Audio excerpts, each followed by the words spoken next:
Introduction. You were born to rule. By birthright, you were given a kingdom of a vastness, richness, and power beyond all comprehension. A kingdom with the capacity to produce perfect health, limitless abundance, harmonious relationships, and unshakable peace. This realm is not found on any earthly map. It is your own magnificent inner world, the kingdom of your mind. But look around you. What is the current state of your kingdom? For many of us, the throne has been vacant for a long time. We have abdicated our power, allowing chaos and chance to rule in our stead. The provinces of our body are often in rebellion, manifesting sickness and exhaustion. The royal treasury coffers remain empty, reflecting a reality of lack and struggle. Alliances with neighboring kingdoms are tense and conflicted. And worst of all, the traitors and spies, fear, doubt, worry, and self-criticism roam freely through the palace halls, whispering poisoned advice and dictating the kingdom's policy. We have lived as sovereigns in exile within our own palace, watching helplessly as our dominion falls into disarray, unaware that the crown and the scepter have always been within our reach. This audiobook is your coronation. It is the map that will guide you back to the throne room. It is the governance manual that will teach you to reclaim your rightful power and rule your inner kingdom with wisdom, purpose, and unyielding authority. Throughout these chapters, you will discover the fundamental law of your kingdom, your subconscious mind. That vast and loyal territory does not deliberate or choose. It simply obeys. It materializes in the lands of your physical reality, every decree, every command, every belief that you, the sovereign, issue from the throne of your conscious mind. The problem has never been the loyalty of your kingdom, but the clarity and quality of your decrees. You will learn to wield the scepter of your focused attention, to silence the court's traitors, and to issue royal decrees imbued with the power of feeling and faith. You will discover how to send edicts of healing to the provinces of your body, how to proclaim abundance to fill your royal treasury, and how to establish embassies of peace and harmony in your relationships with others. This knowledge does not grant you a power you did not already possess. No one can give you what is yours by birthright. This audiobook is simply the mirror in which you will remember your true face, the face of a king, of a queen. It is the reminder that you are not a victim of circumstances, but the sovereign cause of them. The throne of your mind has been empty for too long. Your vast and loyal kingdom waits in silence and with infinite power for the commands of its true ruler. The scepter is in your hand. The throne awaits you. The only question is, are you ready to rule? Chapter 1. The Throne of Consciousness. You are the sovereign. Imagine for a moment the throne room of a vast and magnificent kingdom. It is the nerve center of power, the place from which all orders emanate and the destiny of every province and every subject is decided. The room is majestic, built with the noblest materials, and in its center, raised on a platform, stands an imposing throne. This throne is not a simple seat. It is the symbol of supreme authority, the focal point of the entire kingdom. This throne is the seat of your conscious mind, and you and only you are its rightful occupant. Now look honestly at the scene that represents your life up to this moment. For the immense majority of people, this throne has remained vacant. The sovereign, the king or queen, has abdicated their power without even knowing it. Perhaps they are wandering through the palace gardens, distracted by trivial entertainments. Perhaps they are in the library, lost in the endless analysis of old maps and chronicles of past failures. Or worse yet, perhaps they are in the dungeons, listening to the wails and complaints of the prisoners of fear and doubt. While the throne remains empty, the kingdom does not stop functioning, but it does so in a state of chaos. Without a central authority to dictate a clear vision, governance falls into the hands of corrupt and opportunistic advisors. Decrees are issued by the panic of the moment, by old customs, by the opinions of other kingdoms, or worse, by the whispers of the traitors who have infiltrated the court. The result is the one you already know: a kingdom where the coffers are often empty, where illness undermines the vitality of its inhabitants, where alliances are fragile, and where a general feeling of disorder and anxiety permeates the atmosphere. The purpose of this first chapter, and indeed of this entire audiobook, is to guide you back to that throne room, help you dust off your crown, and reclaim the seat of power that is yours by birthright. Because the first and most fundamental truth you must accept is this: you are the sovereign of your inner kingdom. Your consciousness, that part of you that can observe its own thoughts, that can choose its focus, and that can make a new decision. That I am that resides at the core of your being is the sole legitimate ruler of your mind. You have lived perhaps as a subject in your own kingdom, believing you were a victim of circumstances, genetics, or the actions of others. Today that belief dies. Today you ascend the throne, and the first thing a new sovereign must do is become familiar with the instruments of their power. A king does not rule with bare hands. He rules through his royal regalia, each with a specific and powerful function. You too possess these instruments. They are the faculties of your conscious mind. The first instrument of power, the scepter of attention. Imagine holding in your hand a solid gold scepter, topped with a diamond that shines with an intense light. This scepter is your attention. It is the most powerful tool you possess. Where you point your scepter, all the energy and resources of your vast subconscious kingdom flow. What you focus on persistently, what you give your real attention to, is the command you are giving your kingdom to produce more of it. If you constantly point your scepter toward your debts, toward the lack of money, your kingdom understands. The sovereign is obsessed with scarcity. Mobilize all resources to create more circumstances of lack. If you point your scepter toward an injustice you suffered in the past, reliving it over and over, your kingdom understands. The sovereign is interested in resentment and pain. Let's keep those feelings alive and attract more situations that justify them. If you point your scepter toward news of fear and disease, your kingdom understands. The sovereign decrees a state of alert and vulnerability. Prepare the body for illness. A negligent sovereign has an undisciplined scepter. They wave it aimlessly, pointing at anything that catches their eye. A rumor, a trivial worry, a passing distraction, an imagined fear. And their kingdom, loyal but confused, tries to manifest a million contradictory orders, resulting in a life of chaos and mediocre results. A wise sovereign, on the other hand, wields their scepter with an iron intention. They understand that their attention is their creative power in action. In the morning, upon sitting on their throne, they decide, today my attention will be on solutions, not problems. Today my attention will be on gratitude for what I have, not complaint about what I lack. Today my attention will be on my main goal. And throughout the day, every time they notice their scepter straying toward a worry or a distraction, with calm firmness, they redirect it toward their goal. They do not fight the distractions. They simply choose to redirect their power. Practice this right now. Where is your attention at this instant? Is it completely on these words, or is it divided, thinking about what you will do next or a problem from yesterday? Take the scepter, direct it. Feel the power in deliberately choosing the focus of your consciousness. The second instrument of power, the orb of imagination. Next to your throne, on a velvet pedestal, rests a perfectly polished crystal sphere. This is your orb, your faculty of imagination. It is not a toy for childish entertainment, as you have been led to believe. It is the royal architect's studio, the design room where the blueprints for the future of your kingdom are created. It is the tool with which you give visible form to the invisible. Everything that exists in the material world was first an image in someone's mind. The building you are in, the chair you are sitting on, the technology through which you are listening to this, all were first a creation in the orb of imagination. Your future is no different. What you imagine with persistence, clarity, and feeling is the blueprint you hand over to your subconscious master builder. A negligent sovereign uses their imagination destructively. We call this activity worry. They sit and look into their orb and project detailed images of failures, illnesses, and losses. They build the edifice of their own ruin with exquisite detail, and then wonder why their kingdom insists on constructing it. A wise sovereign uses their imagination deliberately and creatively. They dedicate time each day to enter their design room. They take their desire, health, success, peace, and impress it into a clear, vivid image in their orb. They do not see the process. They see the final result. They see themselves already being, already having, already living their fulfilled desire. They paint the scene with colors, sounds, and, most importantly, with the feelings of the accomplished reality. This practice, which we call visualization, is not idle fantasy. It is the most important architectural work you will ever perform.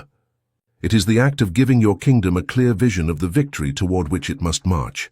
The third instrument of power, the sword of decision, Hanging next to your throne is a magnificent sword, made of brilliant, incredibly sharp steel. This is your capacity to decide. The word decision comes from the Latin decidere, meaning to cut off. A true decision is not an I would like or an I will try. A true decision is an act of cutting off all other possibilities. It is an irrevocable command. A weak sovereign never uses their sword. They live in the swamp of indecision. Maybe I should do this. But on the other hand, I'll try to quit this bad habit. Let's see what happens. Their orders are weak suggestions, and their kingdom, consequently, is lukewarm and hesitant. A wise sovereign understands the power of their sword. When they have used their imagination to create the vision and have focused their attention on it, a moment comes when they draw the sword and make a decision. They decree, so it shall be. In that instant, they cut off every possibility of failure. They cut off every option for retreat. They establish the new reality in their mind as an accomplished fact. A king does not wish a bridge to be built. He decrees its construction. And from that decree, all the kingdom's resources are mobilized to fulfill the command. Your power of decision is what turns a vision into a command. It is what tells your subconscious, deliberation is over. This is the new law of the kingdom. Manifest it. The first decree with your instruments of power identified, the scepter of attention, the orb of imagination, and the sword of decision. Your first act as ruler is to sit on your throne and perform an honest inspection of the current state of your kingdom. This is not an act of judgment or blame. A good king does not lament the disorder. He evaluates it so he can correct it. Look at the different provinces of your life as a reflection of your past, mostly unconscious decrees. Observe the province of your health and body. What decrees of fear, belief in illness, or neglect have you been issuing? What thoughts about your body have you been entertaining? Observe the royal treasury, the province of your finances. Have you been issuing decrees of lack, struggle, and envy? What story about money have you been telling yourself? Observe the kingdom's alliances, your relationships. Have you been issuing decrees of judgment, resentment, and distrust toward others? Or decrees of insecurity and feeling unworthy of love? The key to this analysis is realizing the power of the two most potent words a sovereign can utter. I am. Everything you place after these two words is a direct decree, a command to your kingdom to manifest it. If for years your habitual decrees have been, I am clumsy, I am poor, I am an anxious person, I am unlucky in love, is it any wonder that your kingdom reflects those truths? You have been commanding the most powerful force in the universe to build a prison around you. But today that ends. Sitting now on your throne with the scepter in hand, you are going to issue your first conscious decree as sovereign. Take a deep breath. Feel the authority that is yours, and declare in the silence of your mind, with all the conviction you can muster, from this moment forward I am the sole governing power in my kingdom. I am the sovereign of my mind, my body, and my world. My thoughts are creative, and my feelings are the law. I reject the authority of any limiting belief from the past and any negative suggestion from the outside. My word is the beginning and the end, and I now decree for my entire kingdom divine order, peace, harmony, health, and abundance. So it is. Feel the power of that declaration. It is not a request. It is an edict. You have ascended the throne. You have recognized your instruments of power. You have issued your first decree of sovereignty. The reign has begun. In the next chapter, we will delve into the nature of your vast and mysterious kingdom, the subconscious. You will learn how it responds to your decrees, what its nature is, and how to ensure your commands are always obeyed, so that the kingdom you rule finally becomes the paradise it was always meant to be. And the next chapter will detail the nature of the subconscious. Would you like to proceed with the translation of Chapter 2? Chapter 2. The vast subconscious kingdom, the faithful and infinitely powerful subject. In the previous chapter, you claimed your throne. You have recognized yourself as the sovereign of your mind, the sole ruling power with the authority to decree the nature of your reality. You have taken into your hands the scepter of attention, the orb of imagination, and the sword of decision. But a sovereign, however legitimate their lineage and magnificent their regalia, is nothing without their kingdom. A king without dominion is just a man with a crown. Today we will embark on a grand tour of your dominion. We will unveil the map of your vast subconscious kingdom so that you understand the scale of its power. the depth of its resources, and above all, the immutable law that governs its loyalty to you. Imagine that. Upon descending from the throne and opening a secret door in the palace, you do not find a small room, but an entire continent stretching as far as the eye can see. This is your subconscious kingdom. It is a landscape of unimaginable diversity and wealth. It possesses mountain ranges that soar to the clouds, whose peaks are your highest aspirations, and whose deep caverns guard your oldest memories. It contains vast and deep oceans, whose currents are your emotions, and whose sunken treasures are talents and gifts you do not even know you possess. There are dense primal forests, the domain of your instincts and survival patterns.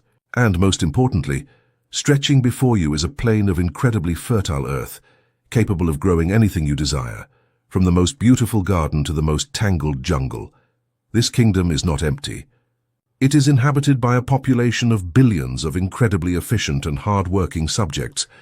Every cell in your body, every neural impulse, every creative energy, and all of them, without exception, operate under a single sacred law, the first and most important law of your kingdom, the law of unquestioning obedience. This law states that the kingdom in its entirety, its resources, its inhabitants, its processes, has no will of its own. It does not deliberate, it does not judge, it does not question. Its sole and exclusive function is to accept the decree of the sovereign, the belief held on the throne of consciousness, has an absolute command, and proceed to execute it with the full force of its infinite power. The kingdom does not distinguish between a good decree and a bad one. It does not understand morality. Its loyalty is impersonal and absolute. If the sovereign from their throne issues a decree of fear and worry, the entire kingdom goes into high alert. The ministers of body chemistry release stress hormones, borders are closed, and resources are diverted to defense, perpetuating a state of siege. If the sovereign, on the contrary, issues a decree of peace and confidence, the entire kingdom relaxes, trade routes open, energy flows freely, and prosperity flourishes. Understanding this law is both overwhelming and liberating. It is overwhelming because it forces us to take responsibility for the current conditions of our kingdom. But it is immensely liberating because it reveals that, to change the kingdom, we do not need to fight it. We only need to change the decrees we issue from the throne. To rule wisely, a sovereign must know the different provinces of their dominion and the functions they fulfill. Your subconscious kingdom can be divided into 3 major provinces. The first province, your physical body, the Ministry of Works and Health.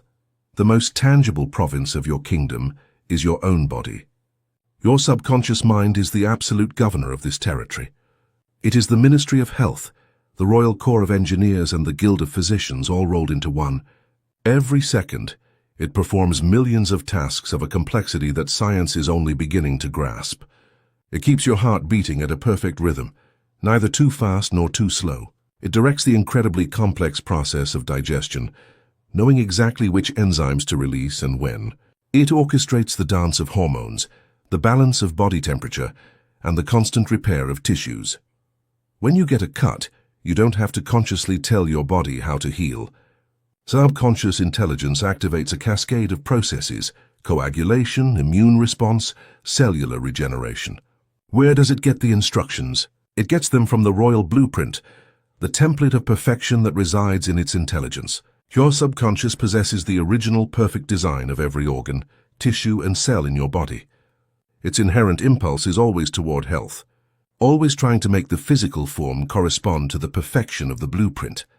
The problem arises when the sovereign, from their throne, issues decrees that interfere with the work of the engineers. A decree of chronic fear is a command for the body chemistry ministry to flood the kingdom with cortisol, suppressing the immune system and halting repair work. A decree of self-criticism or hatred toward your own body is like sending a message to the workers that the building they are maintaining is worthless, undermining their morale and effectiveness. Conversely, a decree of love, gratitude, and the visualization of perfect health is like handing your master builder a clear, reinforced blueprint, giving them the permission and energy to restore the kingdom to its original state of splendor.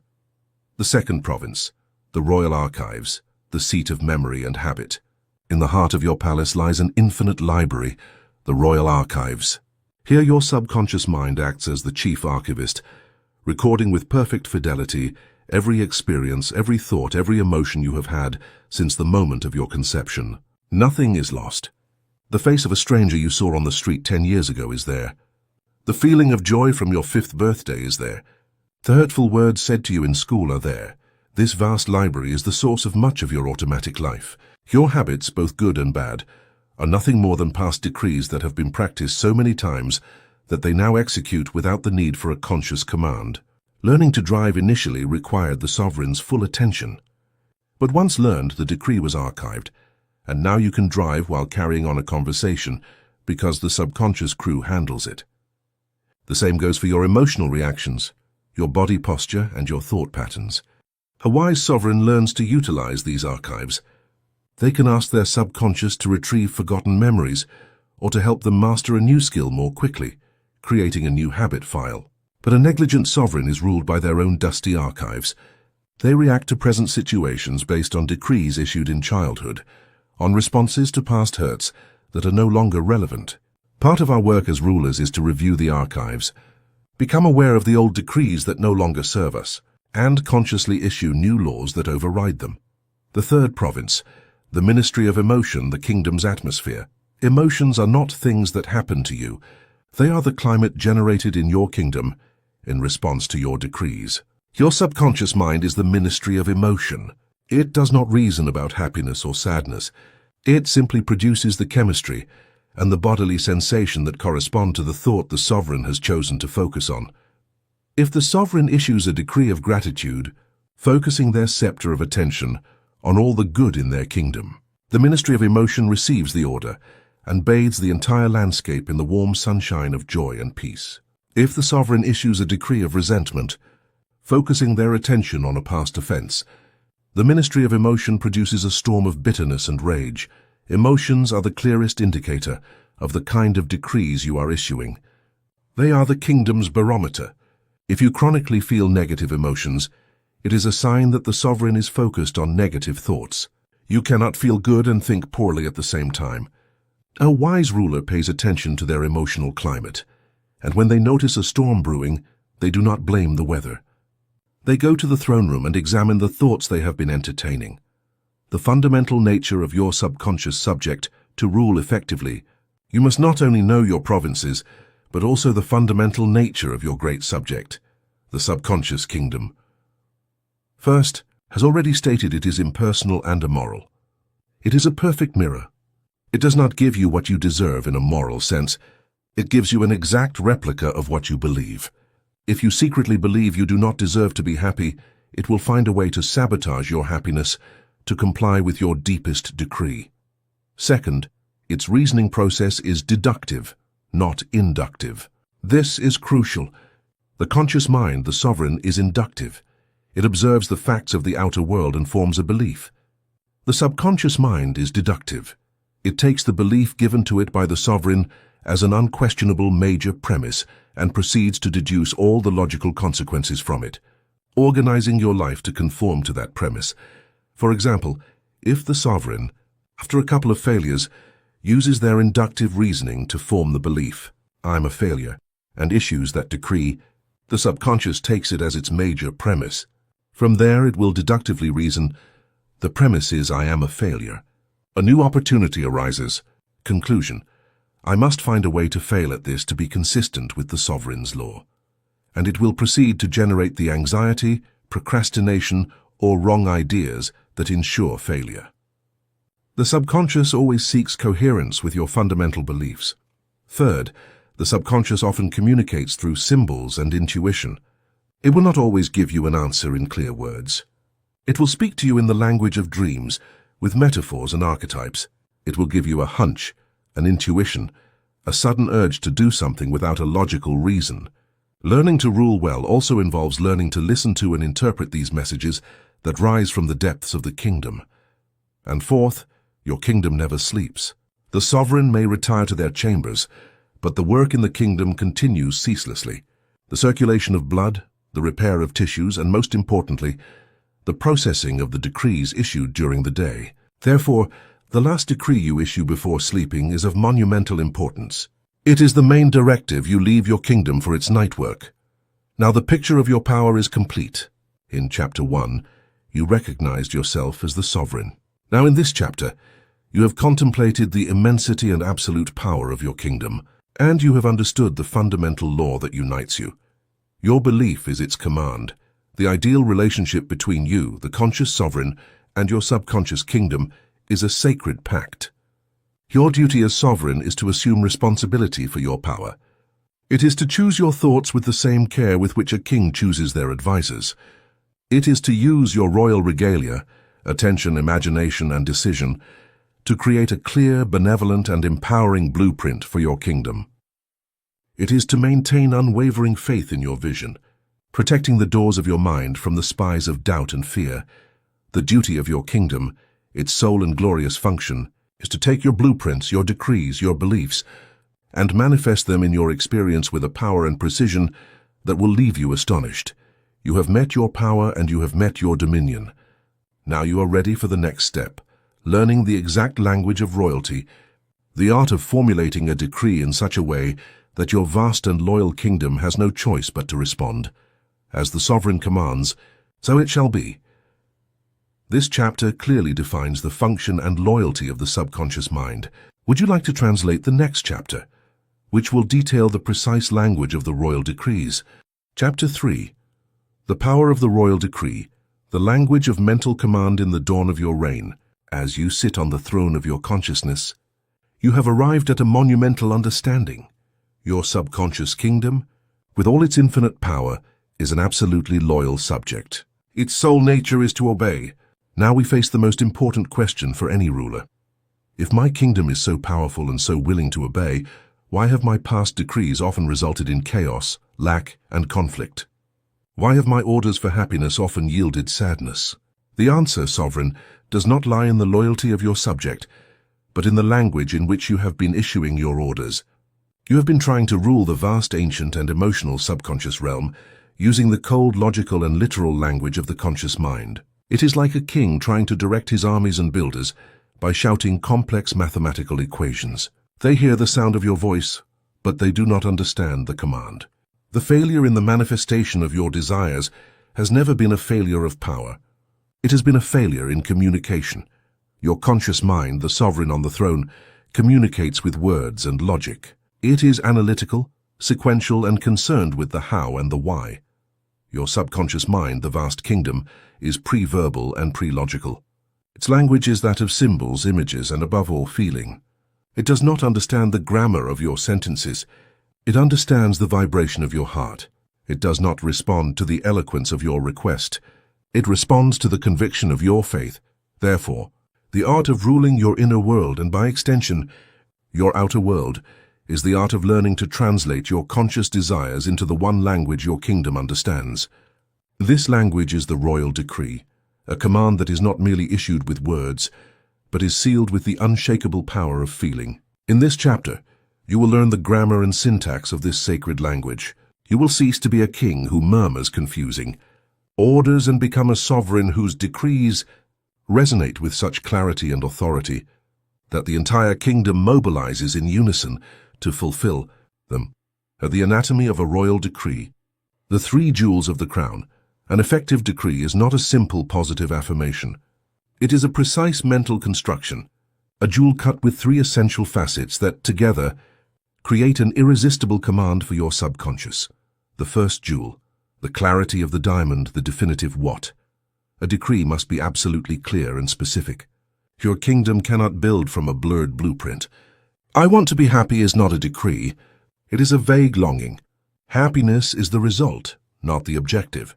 You must decree the specific circumstance that, for you, would produce that happiness. For instead of I want to be healthy, your decree is about the vision of radiant health and boundless energy. Instead of I want a promotion, your decree is about the reality of successfully occupying the position of marketing director, feeling fulfilled and valued. As sovereign, your first task is deliberation. Retreat to your mental chambers and decide with diamond clarity exactly what you wish to build in your kingdom. Write it down. Clarity is the first act of power. The second jewel, the emerald of the present, the absolute when. Your subconscious kingdom has no concept of time as your conscious mind knows it. For it only an eternal now exists. The past is an archive. The future is an abstract concept. The only reality in which it can operate is the present. Therefore, any decree issued in the future tense, I will succeed, I will be healthy, is an order that will never be executed. You are telling your kingdom that prosperity is something always on the horizon. Never here. Your decree must always be formulated in the present tense. You must mentally and emotionally assume that your desire is not something that is going to happen, but something that is already happening. You do not decree, I will find my ideal partner. You decree, I am happily loved and united with my ideal companion. You do not decree, my business will succeed. You decree, my business is a resounding success, and prosperity flows to me now. This is the leap of faith. It is the act of a sovereign who does not wait to see the finished building to celebrate its existence. They celebrate it from the moment they approve the blueprints, knowing that their decree is the cause and the construction is only the inevitable effect. The third jewel, the ruby of feeling, the divine how. This is the most precious jewel in the crown, the ingredient that gives life to the decree. A decree, no matter how clear and present tense, if issued as a cold mechanical statement, is a law without a royal signature. It is an empty shell. For your kingdom to accept a decree as the new law, it must be sealed with the royal seal of feeling. Feeling is the bridge between the conscious and subconscious worlds. It is the energy that takes your mental image and imprints it onto the creative substance of your kingdom. What is the feeling that seals a decree? It is the feeling of the desire already fulfilled. It is not the emotion of longing, which implies lack. It is not the emotion of hope, which implies uncertainty. It is the quiet, serene, and grateful emotion of possession. It is the feeling you would have after your desire has manifested. It is relief. It is peace. It is gratitude. It is serene joy. When you decree health, you do not focus on the fear of illness. You bathe in the feeling of gratitude and vitality of a body already healed. When you decree abundance, you do not focus on the anxiety of debts. You immerse yourself in the feeling of security and freedom from having more than enough. Feeling is the sovereign's signature. Without it, the decree is invalid. The proclamation ceremony, the method for sealing your decree. Now that you know the anatomy of a powerful decree, we will learn the ritual, the ceremony through which you proclaim it in the most effective way possible. This ceremony has one purpose: to silence the conscious sovereign and their doubts, and to speak directly to the loyal and powerful subconscious kingdom. Phase 1. Preparing the throne, the state of receptivity. Like a king preparing for important ceremony, you must first create the right atmosphere. This means entering a state of deep relaxation, the theta gateway we discussed. This state is essential because in it, the resistance of your logical mind dissolves. Find your quiet time, preferably before sleep or upon waking. Sit or lie down comfortably. Close your eyes. Use your breath as an anchor to calm your body. Feel the tension leaving every muscle. Your goal is to reach a state of physical stillness and mental passivity, a state of profound receptivity. The throne room is prepared. The noisy advisors are silent. The entire kingdom quietly awaits the sovereign's word. Phase 2. Creating the edict, the symbolic scene. Now you will use your orb of imagination to create a visual edict. It will not be a long movie, but a single image or a very short symbolic scene that contains the essence of your fulfilled desire. This scene is the parchment on which your decree is written. As we learned, this scene must imply fulfillment. For success, the scene is not the struggle, but the handshake of congratulation. For love, the scene is not the search, but the feeling of the ring on your finger, or the sound of an intimate I love you. For healing, the scene is not the treatment, but the doctor declaring you fully healed. Construct this scene in your mind. Keep it simple so you can easily remember and repeat it. Phase 3. The proclamation and the royal seal, living the scene with feeling. This is the culminating moment of the ceremony. You will take your visual edict and proclaim it, not with words but with your entire being. Enter the scene. Live it in the first person. Feel what you would feel, hear what you would hear, and then invoke the feeling. Invoke the ruby of your crown. Feel the overflowing gratitude. Feel the peace that floods everything. Feel the serene joy of the goal achieved. Let this feeling become your only reality. Saturate every cell of your body with the conviction that It is done. While bathing in this feeling, you can reinforce it with a short, whispered affirmation, a lullaby for your subconscious. A word like thank you, success, or health, repeated over and over, acts as the herald's hammer, engraving the decree into the kingdom's consciousness. Phase 4. The dissolution of the court, the mental Sabbath and faith. Once you have managed to capture the feeling of the fulfilled desire, the ceremony is over. A wise sovereign does not anxiously repeat their decree as if they don't trust their subjects heard it. To do so is an act of doubt that nullifies the original command. Once the decree is proclaimed, you dissolve the court. You release the image. You release the effort. And you enter a state of serene faith. You trust that your vast and loyal kingdom has received the mandate and has already begun the mobilization of all its resources to materialize it. Your work during the day is to maintain this faith. It is to live and act as if your decree were already a reality. How would the sovereign who has already reached their goal walk, talk, and make decisions? Start embodying that version of yourself. When the spies of doubt try to infiltrate your court, with reports that it's not working, you calmly expel them. You do not debate with them. You simply recall the feeling of your fulfilled desire for an instant, smile and return to your royal duties. Faith is not the absence of doubt. It is the conscious choice not to give it your attention. The silent decree ruling effortlessly. As you practice this art of ceremonial proclamation, you will develop a more subtle and advanced skill, the power of the silent decree. You will no longer need a formal ceremony for every little thing. Your habitual state of being will become a constant decree. You will become a master of your mental diet. Just as you choose the foods that nourish your body, you will choose the thoughts that nourish your mind. You will refuse to entertain thoughts of criticism, judgment, or limitation, not because you are afraid of them, but because you are aware that, as sovereign, everything you allow into your consciousness is a command for your kingdom. Your inner conversation will transform. Instead of a chaotic debate, it will become a quiet affirmation of the truth you have chosen. You will start thinking from the end, not of the end. If your desire is prosperity, you will no longer think, how can I get money? You will start thinking as a prosperous person would. How can I invest wisely? How can I be more generous? This shift in your habitual thinking is the sign that the decree has been accepted and the new law is in effect. You have learned the language of kings, a language not taught in schools, but which is the key to all power. It is not a language of complex words, but of simple faith, controlled imagination, and deep feeling. Always remember your role. You are the sovereign. Your only job is to choose the what, create the blueprint, and feel the reality of your vision. Your subconscious kingdom is the faithful subject. Its only job is to take your decrees and manifest them. Practice this art. Become a master of the royal decree. For when the sovereign and their kingdom work in perfect harmony, there is nothing in heaven or on earth that can prevent the manifestation of your desires. This chapter provides the critical link between your desire and the subconscious mind's power.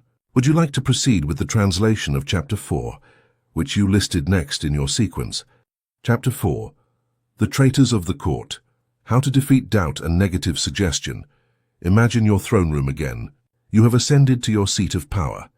You have claimed your sovereignty, and you have issued your first royal decree.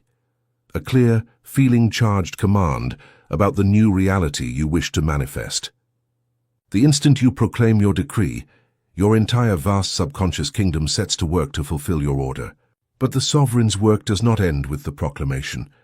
In fact, that is where the most crucial phase of governance begins, maintaining the integrity of your decree against all opposition. A sovereign's throne room is never empty. It is always surrounded by a court of advisors, ministers, and emissaries. These courtiers are your thoughts, and in every court two factions exist. On one side you have your loyal counselors. These are your thoughts of faith, trust, love, gratitude, and certainty. When you issue a decree of prosperity, these counselors bow with respect and begin whispering ideas and strategies that support your vision. They remind you of past successes. They fill you with a feeling of calm and expectation. They are the pillars that uphold the authority of your throne. But on the other side of the room, lurking in the shadows, is the faction of the traitorous courtiers. These are your thoughts of doubt, fear, worry, self-criticism, and cynicism. The moment you issue your decree, They begin their campaign of sabotage. They whisper poison in your ear. That's impossible. You've never succeeded before, why would it be different now? What if you fail? You don't deserve it. Their sole objective is to undermine your faith, nullify your decree, and return the kingdom to the old regime of chaos and limitation. A weak, untrained sovereign listens to these traitors. They are swayed by their fear-filled arguments. They begin to doubt their own word, and finally they cancel their own decree. A wise sovereign, conversely, understands that their primary duty after issuing an order is to govern their own court. It is to learn to identify the traitors, silence their voices, and give their attention solely to their loyal counselors. This chapter is your Royal Counterintelligence course. You will learn how to recognize and neutralize the two types of traitors that threaten your reign, those that come from without and those that already live inside your palace walls. The external traitor. The poison of heterosuggestion. The first traitors you must learn to manage are the emissaries from other kingdoms, the negative suggestions that come from the outer world. We call these heterosuggestion. They are the beliefs, opinions, and fears of other people that try to infiltrate your kingdom and become your own law. These treacherous emissaries arrive in many forms. They arrive through the media, which often acts as a herald of kingdoms in perpetual crisis. They proclaim decrees of economic recession, new diseases, conflict, and disaster. If the sovereign is not alert, these fear proclamations are accepted as universal truths and begin to erode confidence in the prosperity and security of their own kingdom. They arrive through well-meaning friends and family, who are often the most dangerous emissaries because they come disguised as love and concern. They project their own limitations and fears onto your ambitions. When you announce your decree to start a new business, they reply, "Are you sure? It's very risky. 90% of businesses fail." When you decree your healing, they say, "My aunt had the same thing and never fully recovered." They do not do it with malice, but their words are seeds of doubt that, if accepted, can poison your harvest.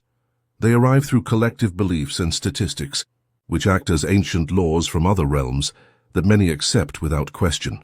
It's too difficult to find a job after 50. Most marriages end in divorce. The flu is inevitable in winter. These are mass suggestions that, if unchallenged, become self-fulfilling prophecies. How does a wise sovereign protect themselves from these emissaries? They do not build walls to isolate themselves from the world. That would be living in a fortress, not a prosperous kingdom. Instead, they establish a royal guard at the gates of their mind. Your conscious mind, your ability to choose, is that guard. Its job is to inspect the credentials of every thought and every suggestion that attempts to enter your consciousness. To do this, you will use the rejection and nullification technique. It works like this. Step 1. The inspection at the gate. When you hear or read a negative suggestion, you do not simply let it into your throne room. You stop it at the gate. You become conscious of it. For example, you hear someone say, "The economy is terrible. It's going to be a very difficult year for everyone." Step 2. Conscious rejection. In the silence of your own mind, you exercise your sovereign authority. You actively reject the suggestion. You mentally state with firmness, "I reject this suggestion. This is not my truth. It has no power to enter my kingdom." By doing this, you deny it access. You have identified the emissary as a spy and closed the door on them. Step 3. Nullification with a counter-decree. It is not enough to reject the negative. You must immediately affirm your own positive truth. You nullify the traitor's suggestion with a decree from your own court. In response to "it's going to be a difficult year," your mental counter-decree is, "My decree is abundance, and the intelligence of my kingdom prospers me regardless of external circumstances. My world is full of opportunity and success." A truly powerful sovereign reaches a point where they don't even need to forcefully reject. They develop a royal indifference. They understand that the opinions and fears of others are simply the climate of their own kingdoms. They have absolutely no jurisdiction over yours. When they hear a negative suggestion, they observe it with the same disinterest as a king in his palace observes a storm cloud passing many miles away. It does not affect him. It is not his climate. He knows that the only climate that matters is the one he decrees within his own borders. Practice this diligently. Become an unyielding guardian at the gates of your mind. Do not allow any suggestion of limitation, illness, or failure from the outside to become law in your inner kingdom. You and only you are the legislator of your world. The internal traitor, the sabotage of doubt and fear, no matter how well you guard the gates. The most dangerous traitors are those who already live inside the palace walls. They are your own habitual thoughts of doubt, fear, and self-criticism. They are counselors who have had the ear of the throne for so long that their whispers feel like the voice of reason. The first internal traitor is the skeptical counselor, the voice of doubt. Just after you have issued your decree of success, this counselor approaches the throne and whispers with an air of false wisdom, "My lord, a noble aspiration. But let's be realistic. How is this going to happen? You don't have the resources. You don't have the contacts. The odds are against you." Doubt always attacks the how. The response of the wise sovereign is to remember the division of powers in their kingdom. The job of the sovereign, the conscious mind, is to decide the what. The job of the kingdom, the subconscious mind, is to orchestrate the how. Trying to solve the how with your logical, finite mind is an act of distrust toward your silent partner, who has access to infinite wisdom and resources. When the voice of doubt asks you how, your answer must be one of calm authority. That is not the business of this court. That is the business of the kingdom. My only business is to maintain faith in the final result. The how will be revealed to me in due time, and with that you withdraw your attention from it. The second internal traitor is the terrified spy master, the voice of worry and fear. This counselor spends their days seeking reports of potential disasters and brings them to the throne incessantly. "My lord, I have imagined a terrible future where we fail spectacularly. I have a report that we might fall ill. My spies say we might be abandoned." As we saw in the previous chapter, this act of worry is negative prayer. It is a decree of failure. To manage these two traitors, doubt and fear, we will use the ignore and replace technique. Step 1. Identify the counselor. When a thought of doubt or fear appears, do not identify with it. Recognize its source. Mentally say, that is the voice of my skeptical counselor, or that's my terrified spy master bringing another of his panic reports. By personifying it, you create distance. It is not you. It is just a traitorous counselor trying to capture your attention. Step 2. Withdraw the royal favor. A king does not argue with a counselor they do not respect. They simply turn their back. Your attention, your scepter, is the royal favor. Do not fight the negative thought. Do not try to suppress it. Simply withdraw your attention from it. It is as if the counselor were speaking, but the king were looking out the window, completely disinterested. A thought without the energy of your attention withers and dies. Step 3. Summon your loyal counsel. Immediately after withdrawing attention from the traitor, summon your loyal counselors. Direct your scepter of attention toward thoughts of faith and confidence. Bring your scene of the wish fulfilled back to your mind. Refeel the emotion of gratitude and certainty. Consult with your counselor of faith, who reminds you that your subconscious power is infinite. Consult with your counselor of gratitude, who reminds you of all the times your desires have manifested in the past. Flood the throne room with the voice of your loyal counsel until the whispers of the traitors are inaudible. There is a particularly insidious traitor who often disguises himself as the sovereign itself, the inner critic. This is not a simple counselor. It is a usurper who has sat on your throne and ruled with tyranny. It is the voice that judges you, punishes you, and declares you guilty. You're stupid. You're worthless. You failed again. This voice is often the internalized echo of a critical parent, a severe teacher, or a judgmental society. Its reign is one of shame. As the true sovereign, your task is to depose this usurper. Every time you hear its critical voice, you must stand up and declare your own authority. When the critic tells you you're stupid for making that mistake, your counter-decree as a compassionate sovereign must be, "I am a human being who is learning and growing. This mistake is a lesson, not a verdict. I forgive myself and choose to do better next time." You replace judgment with compassion, condemnation with understanding. With every act of self-compassion, you weaken the usurper's power and strengthen your own legitimate reign.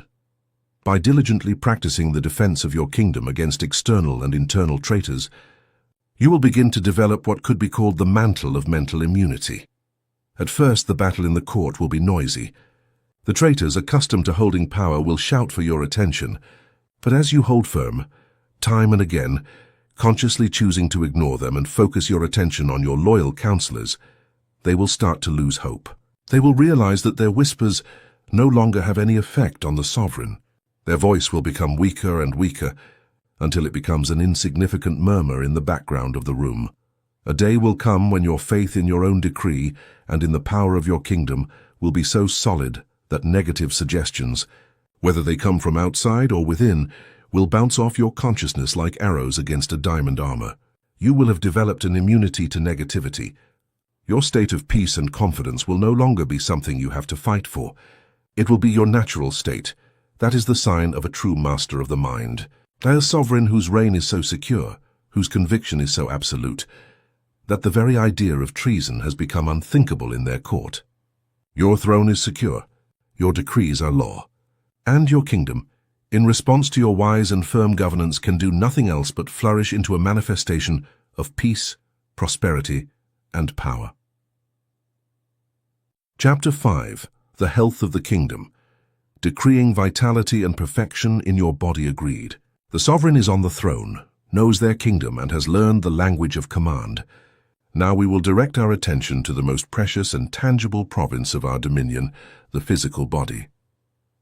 As sovereign of your inner kingdom, your most immediate dominion, your most cherished province, is your own physical body. It is not merely a vehicle that transports you. It is the physical manifestation of your kingdom. It is the palace in which you reside, with its intricate hallways and secret chambers. It is the very land itself, with its rivers of blood, its forests of nerves, and its mountains of bones. The state of this province, its vitality, its strength, and its harmony, is the clearest and most direct barometer of the quality of your mental governance. A kingdom ruled by a wise and benevolent sovereign flourishes with radiant health. A kingdom ruled by a negligent or fearful sovereign inevitably shows signs of decay and disease. Within this bodily province, you have the most efficient and wise governor that ever existed, your subconscious mind. This governor oversees a population of billions of loyal and hard-working subjects, your cells, whose sole purpose is to maintain the kingdom in a state of perfect functioning. Day and night, tirelessly, these workers build, repair, clean, and defend the realm, ceaselessly following a set of instructions, a master blueprint of astonishing perfection and complexity. This blueprint is the royal blueprint of your being. It is the original template, the divine or innate idea of perfect health that is etched into the intelligence of your subconscious. This blueprint holds the perfect design for every organ, the perfect rhythm for your heart, the perfect chemical formula for every hormone, and the perfect defense strategy for your immune system. The inherent and constant impulse of your subconscious kingdom is to build a physical manifestation that is an exact replica of the perfection of this royal blueprint. Health, therefore, is not something you must get or earn. It is your natural state, your sovereign birthright. So if health is our natural state, why does illness exist? Illness is not the default condition of the kingdom. It is a state of disorder, almost a rebellion that arises for a single reason: the interference of the sovereign. Illness is what happens when the king or queen, from the throne of consciousness, chronically and persistently issues a series of counter-decrees, edicts of fear, worry, anger, or limiting beliefs that confuse the loyal workers, distort their reading of the royal blueprint, and force them to construct faulty structures. In this chapter, you will learn to halt the issuance of these destructive decrees, and more importantly, you will learn the art and ceremony of proclaiming royal decrees of healing, reaffirming the authority of the royal blueprint, and commanding your loyal kingdom to restore the province of your body to its original state of magnificent perfection. The decrees of disease, how the sovereign poisons their own kingdom. Before you can proclaim health, we must understand how we have been proclaiming illness, often without realizing it. Every thought and feeling you hold is a decree that reverberates throughout your physical kingdom. The decree of fear. Fear is the most corrosive decree of all. It is like a permanent curfew, a declaration of a state of siege in your kingdom. When you fear an illness, you are using your orb of imagination to create a detailed blueprint of that illness. You then charge that blueprint with the powerful emotion of fear and issue it as a decree. Your subconscious kingdom, in its absolute loyalty, receives the order: Prepare for this plague. Expect it. Create the conditions for it. Immediately, the body chemistry ministry obeys, flooding your system with stress hormones. Resources that should be allocated to repair and maintenance are diverted to an emergency defense against an imaginary enemy. Your immune system, overwhelmed and confused, weakens. Your body's internal environment becomes acidic and prone to inflammation. You are literally preparing the ground for the seed of the illness you fear to germinate. Fearing an illness is an act of faith in illness. And by the law of your mind, what you place your faith in manifests. The decree of negative inheritance. Many of us are bound by the chronicles of our lineage. We have accepted as law a belief like, all men in my family die of a heart attack, or all the women in my line suffer from migraines. By accepting and repeating this idea, you are issuing a decree of inheritance. You are commanding your subconscious to search the genetic archives for the predisposition to that condition and to manifest it, thereby fulfilling the royal tradition. A wise sovereign respects their lineage, but does not consider themselves a slave to it. They understand that their body is a new and unique creation. Upon ascending the throne, you have the power to break any ancestral curse. You can issue a new constitutional decree for your kingdom, regardless of the chronicles of the past. In my kingdom, the only law is the one of the royal blueprint of perfect health. I am a new creation, and my body manifests vitality and harmony only. 3. The decree of the sickly identity. This is one of the most subtle and damaging decrees. It occurs when we fuse our identity, our I am, with a temporary condition. A sovereign who constantly proclaims, I am diabetic, I am asthmatic, or I have a weak back, is turning a transitory state into the fundamental law of their being. They are commanding the billions of workers in their kingdom that their primary job is to maintain and perpetuate the identity of a sick person. The change in language here is an act of sovereign power. Instead of saying, I am ill, learn to say, I am a complete and perfect being temporarily experiencing a condition called separate your immortal. Perfect identity from the passing physical condition. Your identity is that of a sovereign, not that of a disease. By changing your I am, you give your kingdom a new identity to manifest. The decree of accepting external sentences. When you receive a diagnosis from a health professional, you are receiving a report on the current state of one of your provinces. It is valuable information. However, when you receive a negative prognosis, this is chronic, this is incurable, you will have to live with this forever. You are receiving the opinion of an external emissary. Based on the laws and statistics of other kingdoms, a weak sovereign accepts the prognosis as a death sentence, surrenders, and orders their kingdom to prepare to fulfill the prophecy. A wise sovereign thanks the emissary for their report, dismisses them courteously, and then retires to their throne room to issue their own royal decree. They acknowledge the fact of the current diagnosis, but absolutely reject the authority of any negative prognosis. They know that the only final authority in their kingdom is their own, and their decree is that of healing, no matter what the statistics of the outer world say. Now the proclamation of royal healing, the method now that we have decided to stop issuing decrees of illness. Let's learn the sacred ceremony through which we proclaim health. This is the method for handing your master builder a clear and power-charged blueprint of the vitality you wish to manifest. Step 1. Retreat to the private chamber, the receptive state. A decree of this magnitude is not issued amidst the noise and chaos of the court. You must retreat to your private chambers, to that state of calm and receptivity we have already practiced. Find your quiet time, preferably at night before sleep. Relax your body completely, from your feet to your head. Feel yourself becoming passive, tranquil, like a calm lake. In this silence, the sovereign's voice resonates with immense power. Step 2. Contemplation of the royal blueprint, the healing visualization. Once in this state, you will use your orb of imagination to bring the royal blueprint of your health before you. If you seek general well-being, visualize and feel your entire body being flooded by a bright golden liquid light. Imagine this substance is the pure healing intelligence and energy of your subconscious. Feel it penetrating every cell, dissolving any toxin, any abnormality, any memory of illness. Feel every organ, as it is touched by this light, beginning to vibrate with a new vitality, restoring its perfect function. Feel your entire body as a perfectly tuned instrument, vibrating at the frequency of radiant health. If you have a specific ailment, direct this light and your attention to that area. But, and this is of paramount importance, do not visualize the sick organ. If you do, you are reinforcing the image of the problem. You must invoke the image of the organ as it appears in the royal blueprint, perfect, healthy, whole, and functioning in absolute divine harmony. If it's a lung, see it clean and expanding with power. If it's a kidney, see it filtering with perfect efficiency.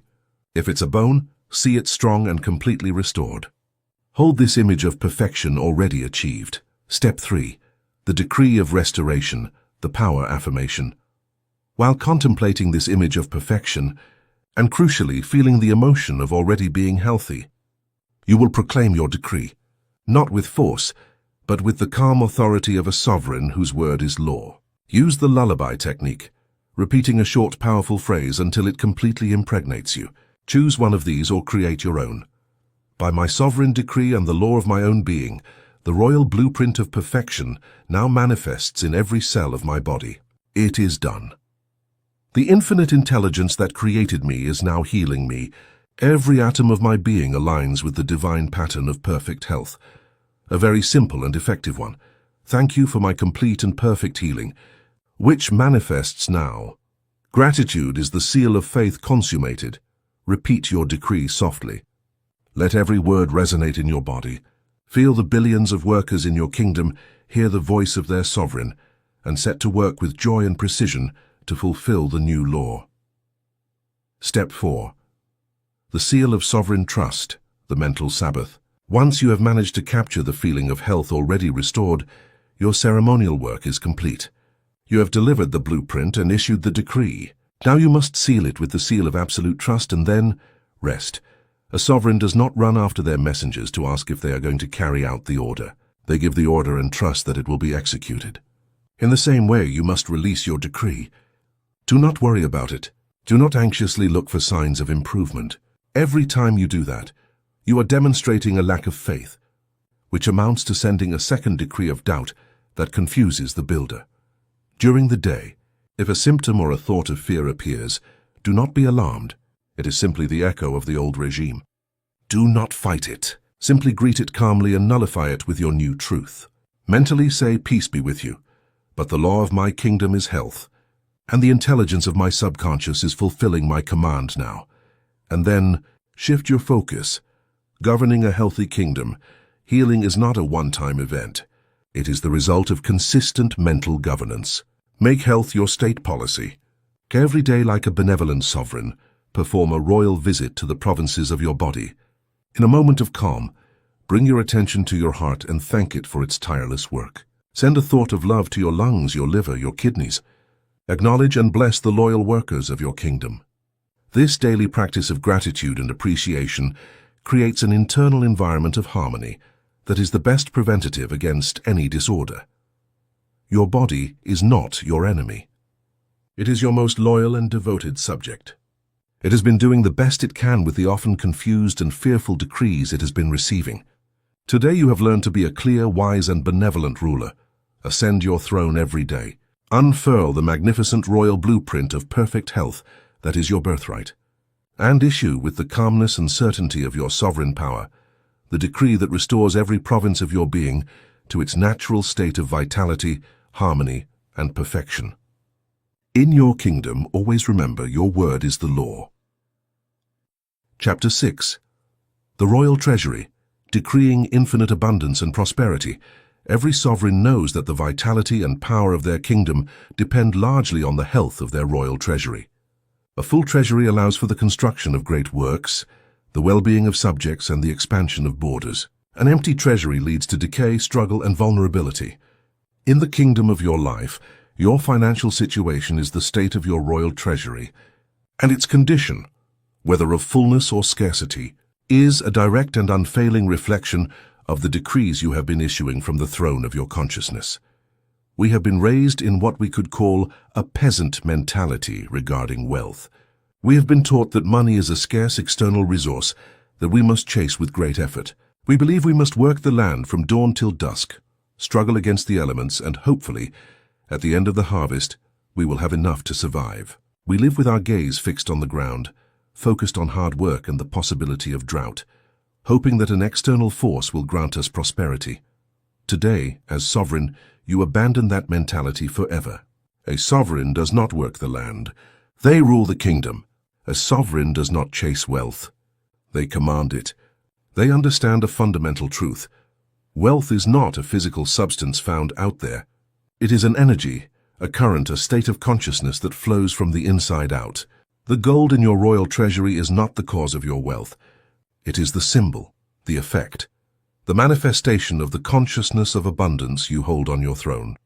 Therefore, there are two fundamental royal edicts that a sovereign can proclaim that will determine the state of their treasury: the edict of lack or the edict of abundance. The edict of lack is what most unconscious rulers proclaim daily.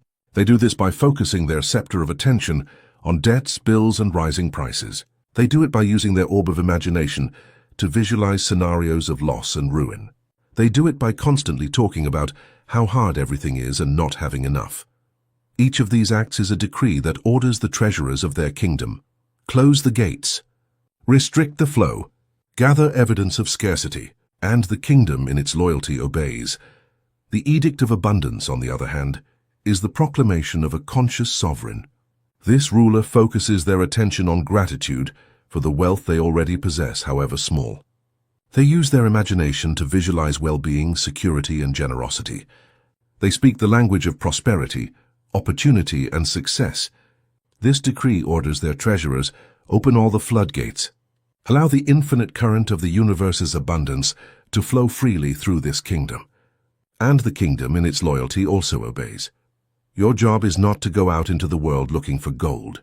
Your job is to sit on your throne and begin to govern your mind in such a way that gold has no choice but to flow to you. But to do this, we must first identify and exile the counselors of poverty that have been whispering poison in your ear for years. The counselors of poverty, exiling the traitors of your court in your inner court. There are several traitorous counselors whose sole function is to keep your treasury empty and your mentality chained to lack. You must learn to recognize their voices to silence them. The minister of fear, this is the loudest counselor.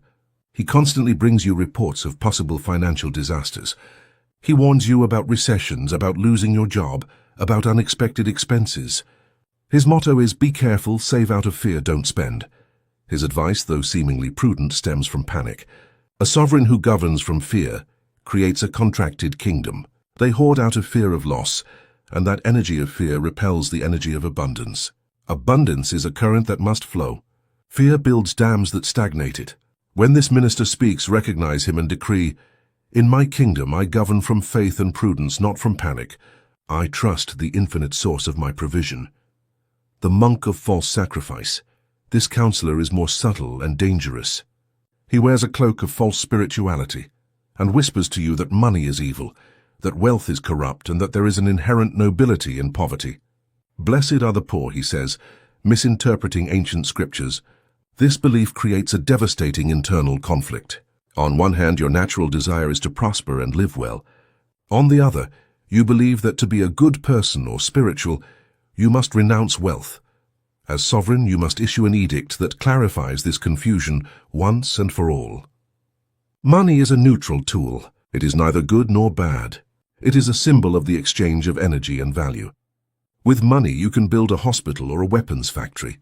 You can help thousands of people or live a life of selfishness. It is not the money itself, but the inordinate and exclusive love of money that can be a problem. Decree in your kingdom: wealth is a divine energy that I use for my good and the good of others. Prosperity and spirituality are allies in my kingdom. The historian of family struggle. This counselor spends his days in the royal archives, reading the chronicles of your lineage's financial struggles. He approaches the throne and tells you, my lord, remember that our family has always been working class. We have always lived paycheck to paycheck. Great wealth is not for us. It is for others. This voice seeks to keep you loyal to an identity of struggle, out of a false sense of belonging to your tribe. As sovereign, you honor your past, but you are not its prisoner. Your ascension to the throne is the beginning of a new lineage.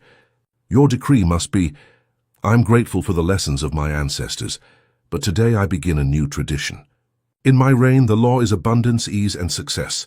I am the beginning of a new history of prosperity. The ambassador of envy. This is the counselor who looks out the palace window, observes the prosperity of other kingdoms, and returns to the throne with reports filled with resentment. My lord, look at the neighboring duke. His carriage is grander. His castle is more opulent. It is unfair.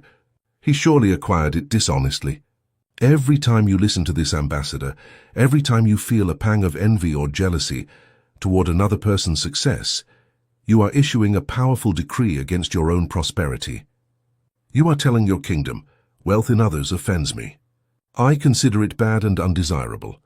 And your loyal subconscious responds, understood. If wealth is undesirable, we will keep it away from you.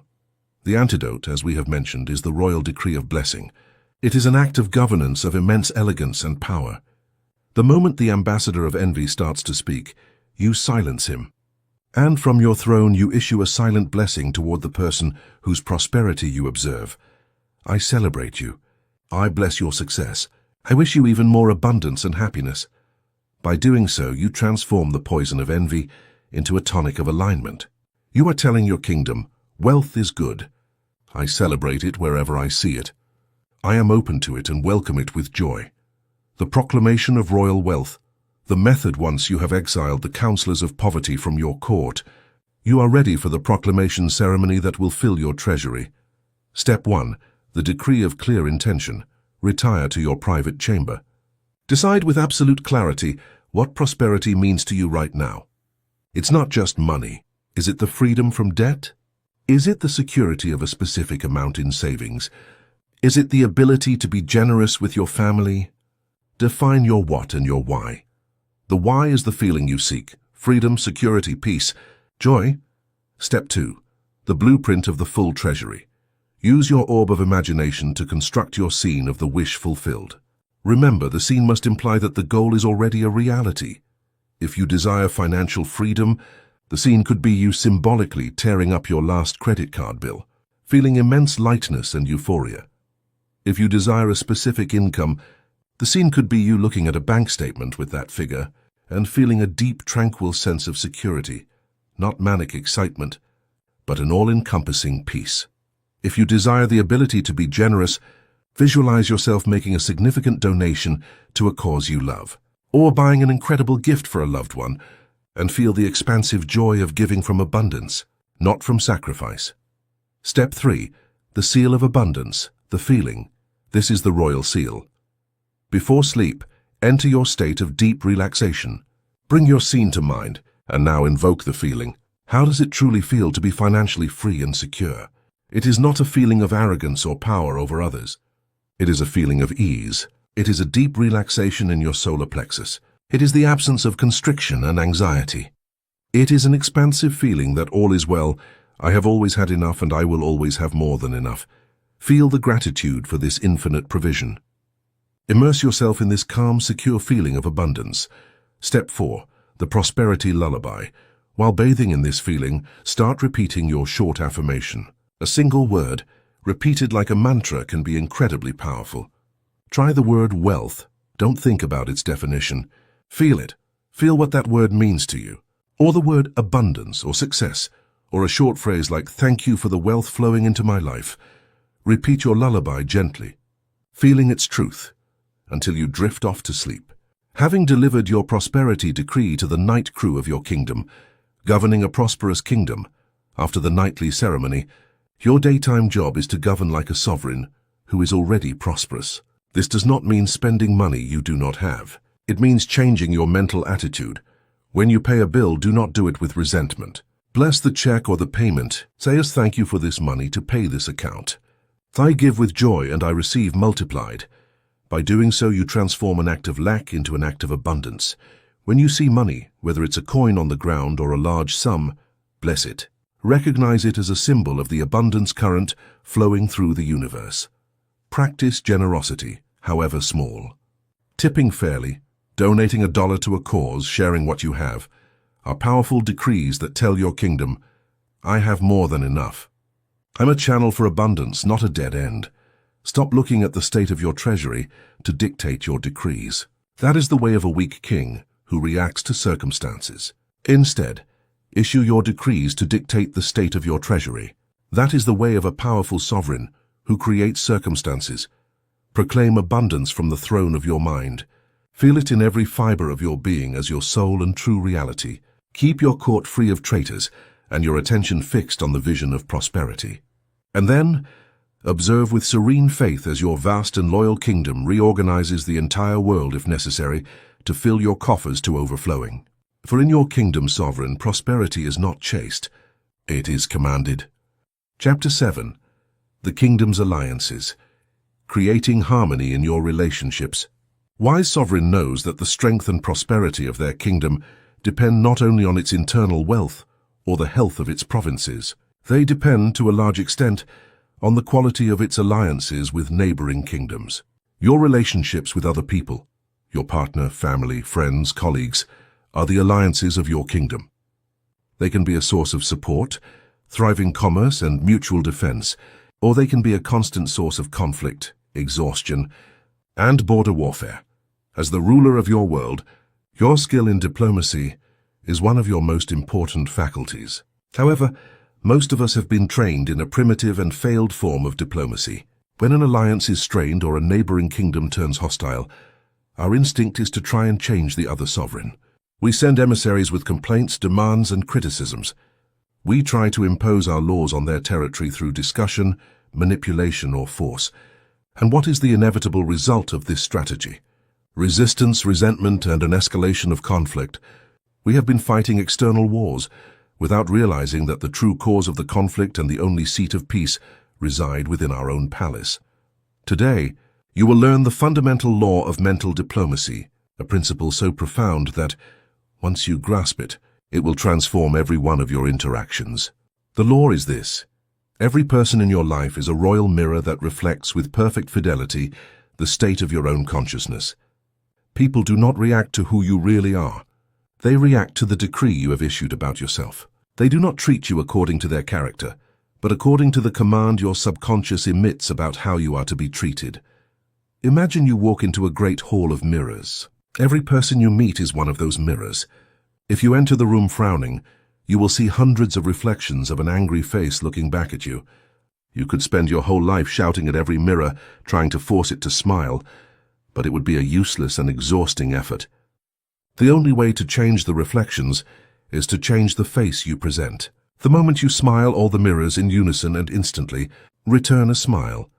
If you hold the fundamental belief on your throne that you are not worthy of respect, the mirrors of your life will reflect that belief through people who treat you with disrespect.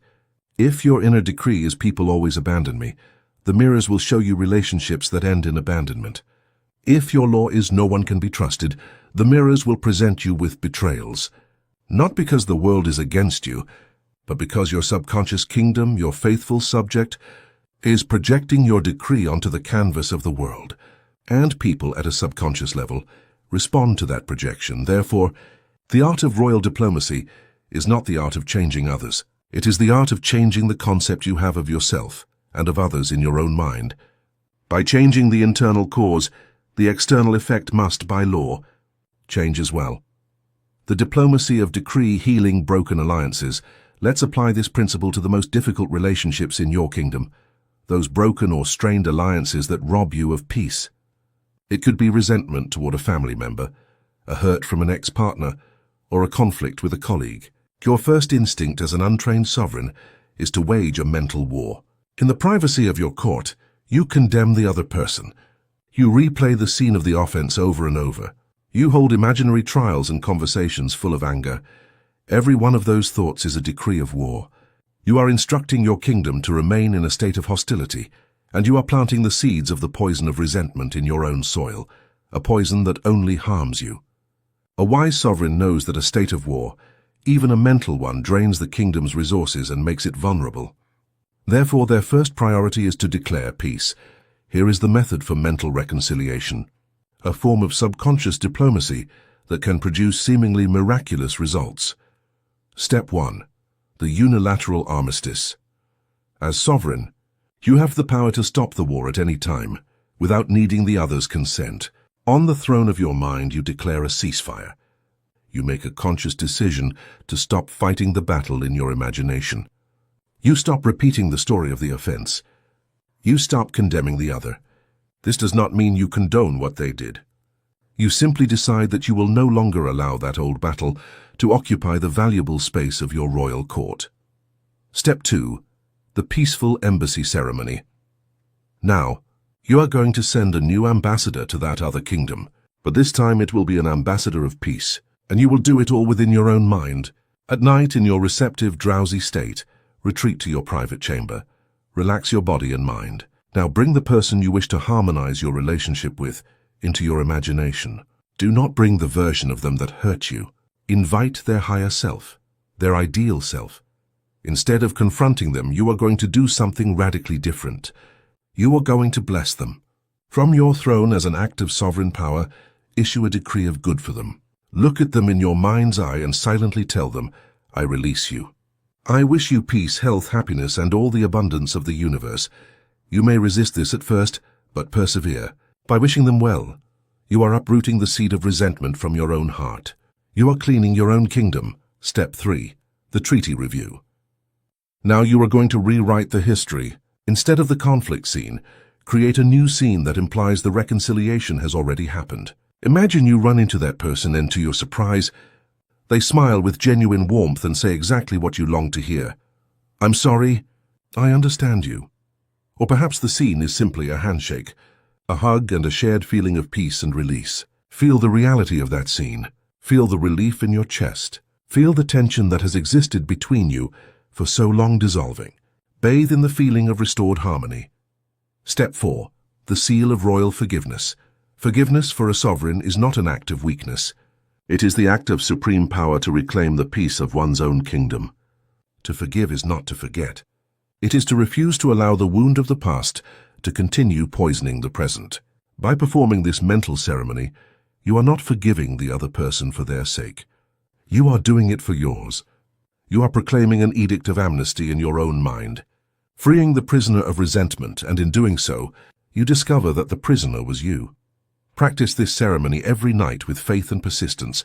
By changing the mental mold you hold of that person, you are changing the signal you emit. Your subconscious, which is connected to all others, will transmit this new signal. Don't worry about the how. The outer world's response can come in many forms. The person may call to apologize.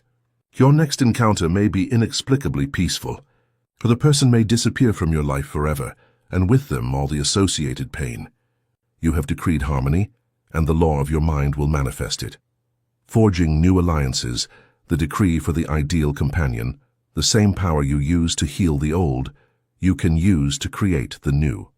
If you wish to attract an ideal companion into your life, whether a romantic partner, a business partner, or a soul friend, the process begins with a decree issued from the throne. First, your kingdom must be prepared to receive a high-level dignitary. If your inner kingdom is in a state of chaos, self-criticism, and conflict, what kind of ally do you think you will attract? You will attract other equally chaotic sovereigns. The universal law is that like attracts like. Therefore, your first job is to establish a reign of peace, self-love, and purpose in your own dominion.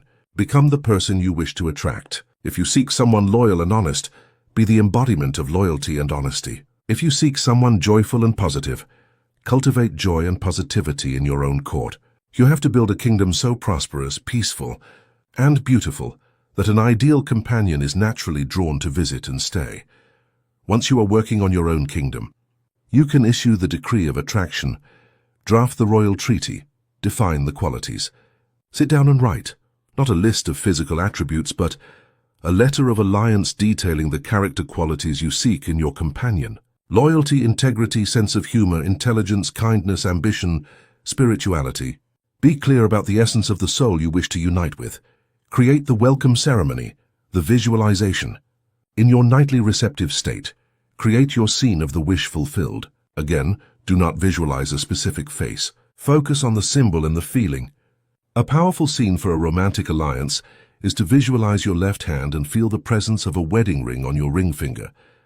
You don't have to see the ring, just feel it. Feel its weight, its texture. And as you feel it, Let yourself be flooded with the feeling of completeness, unconditional love, of having found your home in another person. For a business partner, the scene could be a firm handshake after signing a successful contract, and the shared feeling of trust and excitement for the future.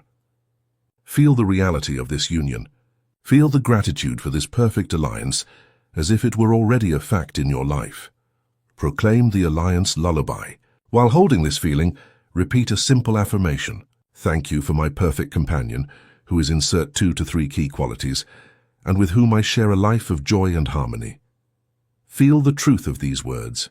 Fall asleep in the feeling of being happily and perfectly partnered. Govern with faith. After issuing your decree, trust. Release it. During the day, live your life with the happy expectation of a sovereign who knows that their guest of honor is already on the way. Do not despair, do not search anxiously. Simply keep working on making your kingdom the most wonderful place possible. When you are ready, and when the other person is ready, the infinite intelligence of your subconscious kingdom, which knows all paths, will orchestrate the meeting. The law that governs all your alliances is the sovereign's golden rule. Mentally applied, decree for the other kingdoms what you would like them to decree for yours. Your state of consciousness is the ambassador you send to the world.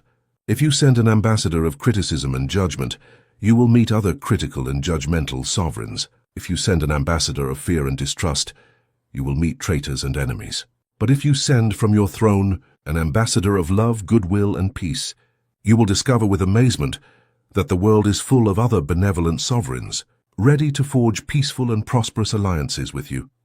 The state of your relationships is the thermometer of your art of governance. Stop trying to clean the reflections in the mirror.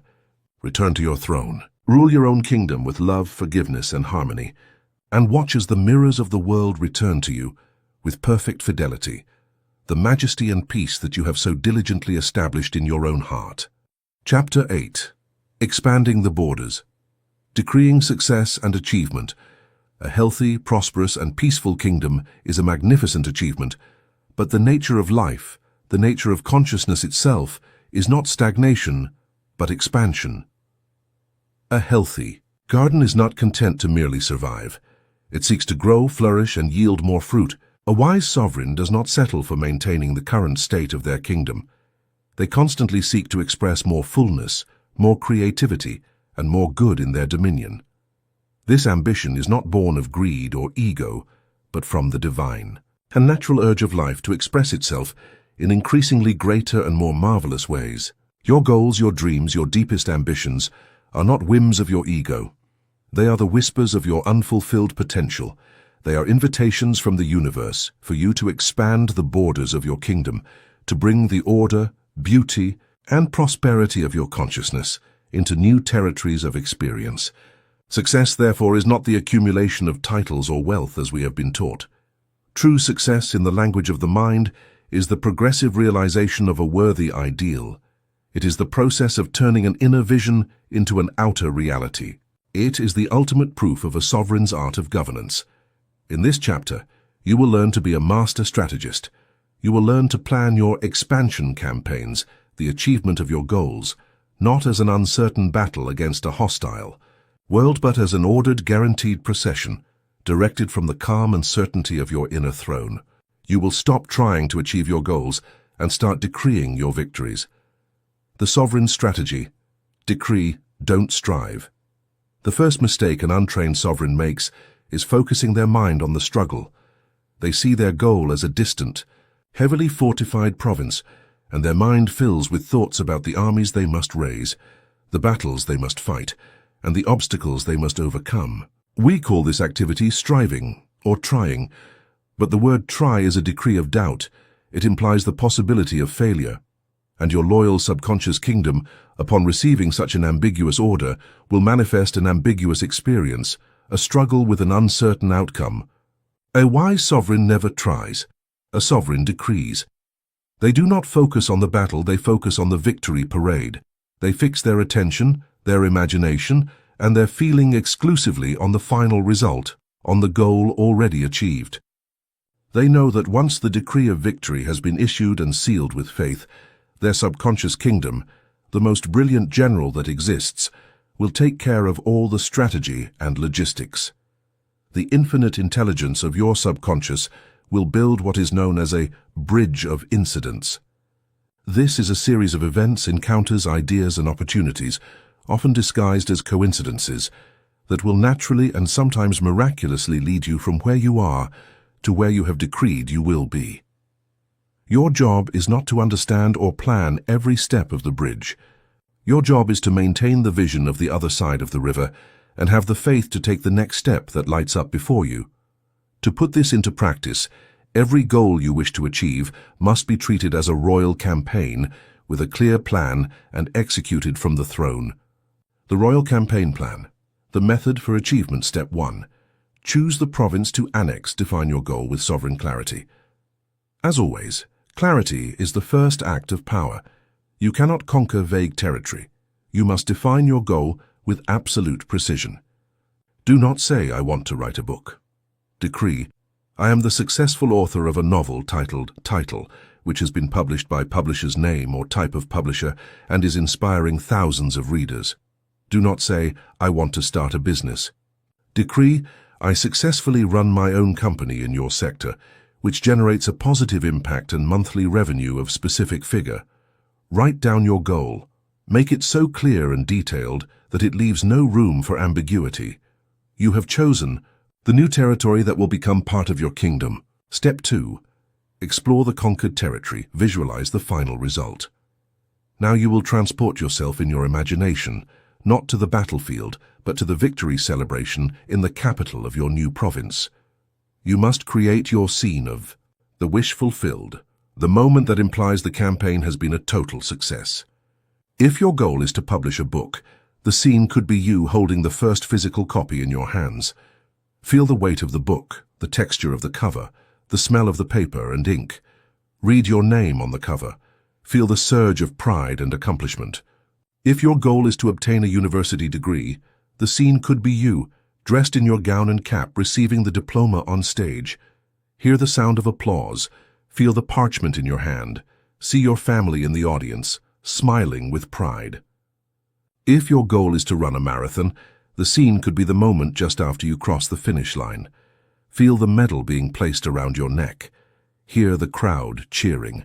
Feel the glorious exhaustion in your muscles and the euphoria of having achieved it. Create your victory scene. It must be a culminating, sensory and emotionally charged moment. Step 3. Feel the emotion of the conquest. This is the decree itself. While living your victory scene in your orb of imagination, you must invoke the feeling that accompanies it. What does it feel like to achieve a long-sought goal? It is a cocktail of powerful emotions. Pride, not from ego, but the serene pride of self-discipline and perseverance. Accomplishment, the deep satisfaction of bringing an idea from the invisible to the visible world. Relief, the relaxation that comes after great effort. Gratitude for the inner power that led you there. Immerse yourself in this emotional cocktail. Feel it as if it were the only reality. This emotion is the command you are giving your kingdom to make that victory a physical reality. Step 4. Proclaim the campaign slogan, the success lullaby. To seal your decree, choose a short word or phrase that encapsulates this feeling of victory. It will be your campaign slogan, your nightly lullaby. Simple words like success, achieved, victory, or thank you, repeated with the feeling of the goal already reached, are incredibly powerful. Every night, in your receptive state, follow the protocol. Relax, live your victory scene, bathe in the feeling of accomplishment, and repeat your slogan until you fall asleep. You are instructing your subconscious armies all night long, preparing them for the march of the following day. Overcoming the terrain obstacles once. A sovereign has decreed the annexation of a new province. Their armies set out. But the path to victory is never a straight line over flat terrain. There will always be mountains to climb, challenges, rivers to cross, unexpected obstacles, and enemy fortresses to bypass, complex problems. An untrained sovereign, upon encountering the first obstacle, panics. They begin to doubt their decree. They focus their entire scepter of attention on the obstacle, magnifying it, giving it power. They issue a counter-decree of fear, and the campaign stops. A wise sovereign knows that obstacles are simply the terrain. They are a natural and expected part of any expansion campaign. They are not a sign that the decree was wrong. They are simply logistical problems that their brilliant general, the subconscious, must solve. Therefore, the sovereign never focuses their attention on the obstacle. They keep their vision, their attention and their feeling firmly fixed on the final result, on the victory celebration. When you encounter a specific problem that seems to block your path, do not despair. Use the technique of the private audience with the Grand Vizier. Exercise the inner war council. 1. Convene the council. Retire to your private chamber, your state of relaxation.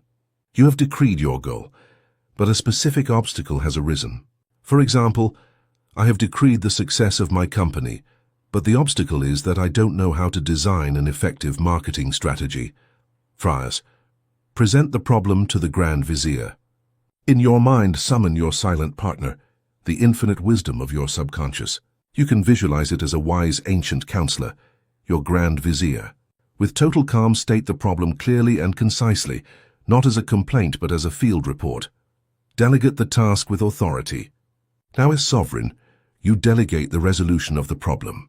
You mentally state with absolute faith, "My wise and almighty Vizier, I hand this challenge over to you. You who know all the maps and all the strategies, possess the perfect creative solution to this problem. I command you to find it and reveal it to me at the right time and in the right way. I fully trust your wisdom. Thank you. It is done." Dissolve the council and trust. Once you have handed over the problem, your conscious work on it is complete. You have delegated it to your most competent minister. Now you release it. You forget about it. You return to focusing your attention on the feeling of the final result, on the victory already won. How will your Grand Vizier respond? The answer rarely comes when you are forcing it. It will arrive as a flash of inspiration while you are showering, as an idea that wakes you up in the middle of the night, through a casual conversation with someone, or through a book or article that you happen to find. The strategy will be revealed to you, but here is a crucial part of the pact: sovereign action. Faith without works is a useless illusion. Your subconscious will build the bridge of incidents and illuminate the next step for you. But you, the sovereign, must have the courage to take that step. The guidance will show you the door. You have to walk through it. If the inspiration tells you to call a person, make the call. If the hunch tells you to research a new technology, start researching. Action in the outer world, inspired by inner guidance, is the movement of your armies on the ground. The expansive reign, by combining the clear decree of the final result with the faith to delegate the resolution of obstacles, you become an unstoppable force. The achievement of your goals ceases to be an agonizing struggle and becomes a fluid, often surprisingly easy process. Every goal you achieve is not just an accomplishment, it is an expansion of your kingdom. It is further proof of your power as sovereign, which in turn strengthens your faith to decree even greater conquests. Success begets more success. Confidence begets more confidence. Your kingdom becomes dynamic, expansive, an empire of achievement built on the foundation of your mental governance. Once you have conquered a new province, you do not abandon it. You govern it. Success brings new responsibilities, new opportunities, and new challenges. The life of a sovereign is not to rest on their laurels, but to enjoy the process of continuous creation and expansion, bringing the order and prosperity of their consciousness to increasingly broader territories of human experience. The world does not grant you success. You decree it from the center of your own being. Stop asking the outer world for permission to succeed. The world is simply the mirror that reflects your own internal laws. Ascend your throne. Audaciously choose the next frontier you desire for your kingdom. Draw the map of victory in your imagination. Seal it with the feeling of achievement, and issue the decree with unyielding authority. Your loyal and almighty kingdom does not know the concept of defeat. It only knows absolute obedience to its sovereign. Command your success, and so it shall be. Chapter 9. The Royal Seal. Imprinting your decree with the power of faith. Throughout our journey, you have ascended your throne, met your vast kingdom, and learned the language of mental command. You have learned to formulate clear decrees for health, wealth, harmony, and success. You hold the parchment of your desire in your hands, drafted with impeccable clarity and intention. But a parchment, however eloquent, is nothing more than a request until it receives the sovereign's seal. It is the seal, the impression of royal authority in the hot wax, that transforms a simple document into an irrevocable law, a mandate that mobilizes the entire kingdom. In the universe of your mind, that royal seal has one name, faith. But we must be very precise about what we mean by faith. In the language of conscious creation, faith is not blind hope. It is not optimistic longing. It is not the passive attitude of hoping things work out. Hope, in a way, is an admission of doubt. It contains within itself the possibility of failure. Faith, in its true essence, is something much more powerful. It is a state of consciousness. It is the act of accepting as true the reality of that which is not yet visible to the physical senses. It is the inner conviction, the quiet certainty that your desire, once decreed in the mind, is already a fact on the invisible plane of creation. Hope is the prayer of a subject asking a favor of their king. Faith is the consciousness of the king, who knows his word is law. Hope says, I wish this would happen. Faith says, thank you, for it has already happened. It is this subtle but monumental shift in your internal state that acts as the royal seal, the final order that tells your subconscious kingdom, deliberation is over. Construction has begun. This is the new reality. Without this seal, your decrees are just drafts and your kingdom remains inactive, awaiting the final command, the tyranny of the senses, the enemy of faith. To be able to seal your decrees with the power of faith, you must first become a master of your own court, and that means recognizing and banishing the enemies of faith. The primary enemy, the greatest traitor that threatens your reign, is the tyranny of your five senses. Your senses are the explorers of your kingdom. Their job is to report on the current state of the provinces. They bring you news from the outer world, the world of facts, appearances, and present circumstances. If you have decreed abundance, your senses may report an empty bank account. If you have decreed health, your senses may report a persistent pain. If you have decreed harmony, your senses may report a recent argument. An untrained sovereign makes a fatal mistake. They believe the reports of their explorers are the only reality. They allow the current and temporary state of their kingdom to dictate the decrees they issue. They look at their empty account and, in response, issue a decree of worry and lack. They feel the pain and issue a decree of fear of illness. They live in a cycle of reaction, where the outer world governs their inner world. They are a puppet king, controlled by the reports of their own subjects. A wise sovereign understands that they live in two worlds simultaneously.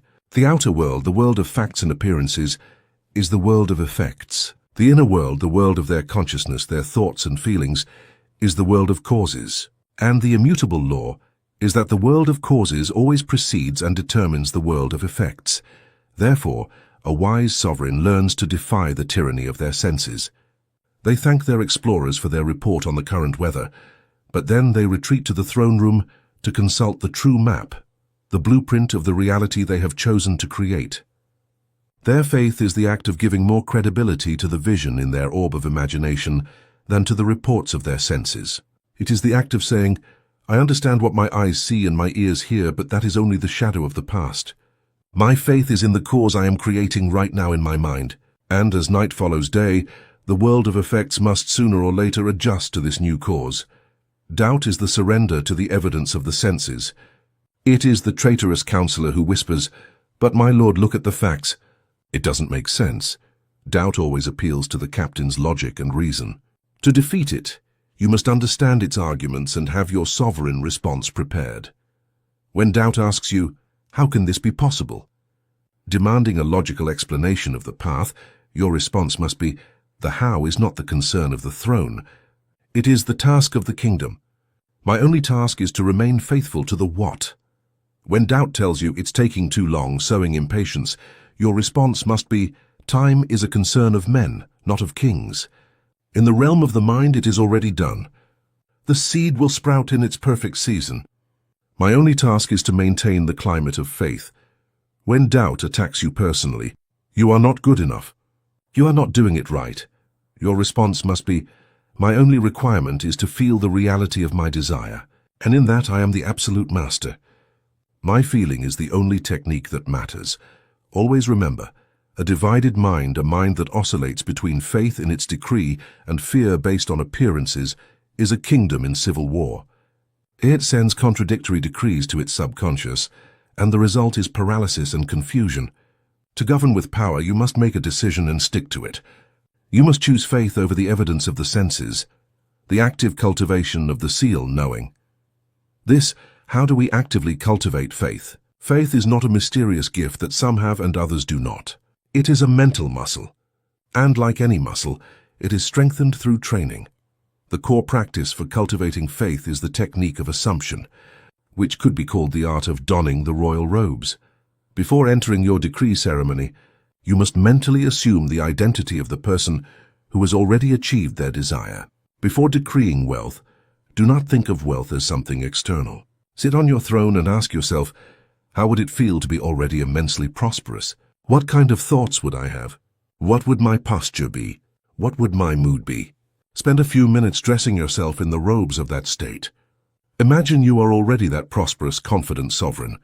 Walk mentally with that confidence. Feel the calmness and the lack of anxiety. It is from within this assumed state, from this new identity, that you issue your decree.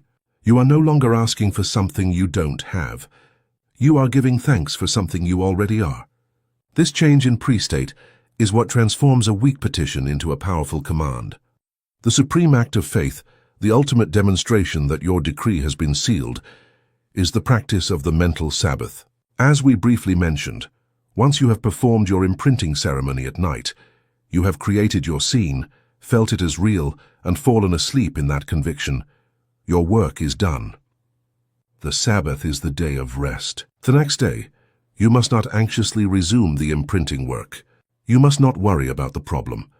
The mental Sabbath is the act of completely releasing the desire, with the absolute trust that your silent partner is already taking care of it. A farmer who plants a seed does not come back an hour later to dig it up to see if it has sprouted. They trust the invisible process of growth. Your faith is demonstrated by your ability not to interfere, not to worry, to rest in the certainty that the law is in operation.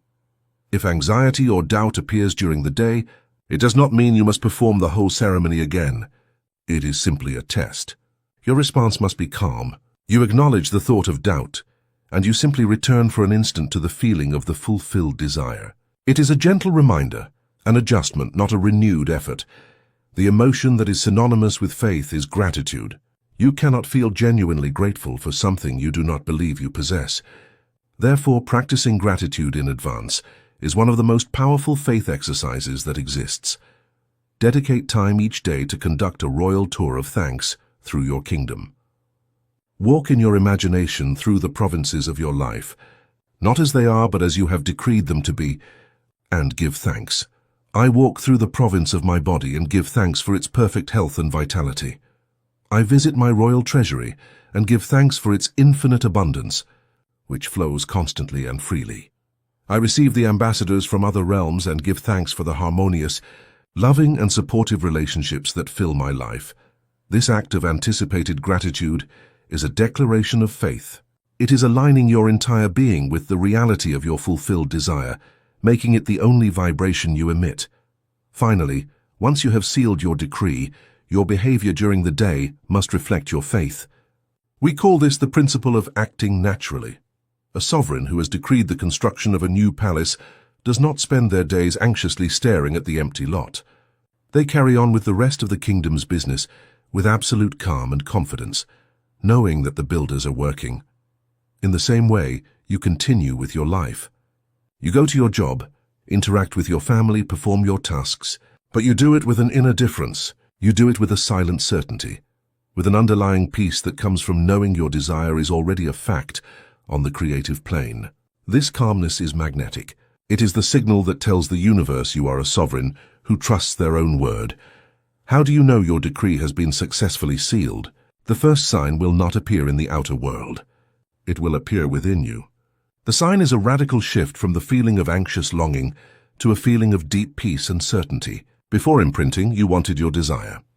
After a successful imprinting, you feel a strange calmness, as if the desire were no longer a desire but an accomplished fact you have almost forgotten, like you remember your own name.